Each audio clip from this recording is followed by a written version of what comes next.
Es sábado en la ciudad de Mérida, 9 de febrero a la 1 de la tarde. Acá al fondo tenemos una de las gasolineras con una gran cola de vehículos debido a la escasez de gasolina, que es parte de las dificultades que se sufren sobre todo en el interior del país desde hace varios meses en Venezuela. Podemos comentar en cuanto al carácter del gobierno de Chávez y de Maduro. Hay que hacer varias aclaraciones porque generalmente hay muchos equívocos debido a la propaganda tanto oficial como de la oposición de derecha en los grandes medios. Hay que aclarar que no es un gobierno ni socialista, ni antiimperialista, ni anticapitalista de ningún modo. Entonces, acá a la izquierda tenemos uno de los modos de transporte público improvisados que han surgido en los últimos meses, los últimos 2 años sobre todo,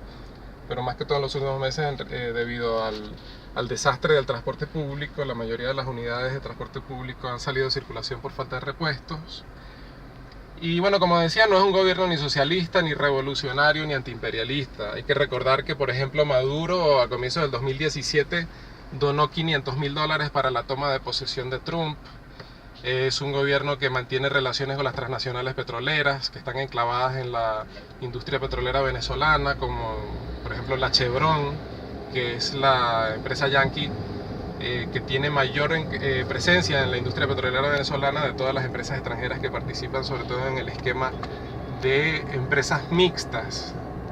de propiedad conjunta entre el Estado y transnacionales de capital privado. Es un gobierno que ha entregado más del 12% del territorio nacional a transnacionales del oro en la zona del arco minero del Orinoco, que tiene ese esquema de saqueo petrolero en la industria petrolera, entregando hasta 40% de las acciones de estas empresas mixtas a transnacionales, que sostiene relaciones de propiedad capitalista,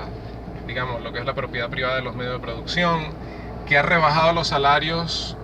a menos de $10 mensuales,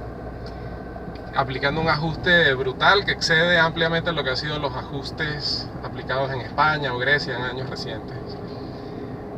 Todo esto, que ha sido un plan de ajuste que incluso ha derivado en una situación de hiperinflación,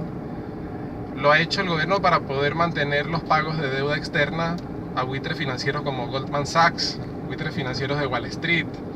O sea que de ninguna manera es un gobierno ni antiimperialista ni que cuestione el orden capitalista en nuestro país. Nuestro país sigue siendo, como lo es desde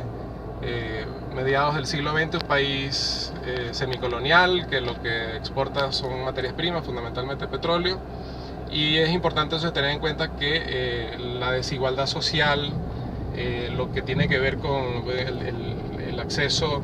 a la salud, a todo esto ha sido severamente afectado por ese plan de ajuste que ha aplicado el gobierno, y que es lo que ha llevado a que perdiera el apoyo popular que tuvo en sus primeros años, cuando hubo grandes expectativas en lo que podía significar ese proceso llamado Revolución Bolivariana,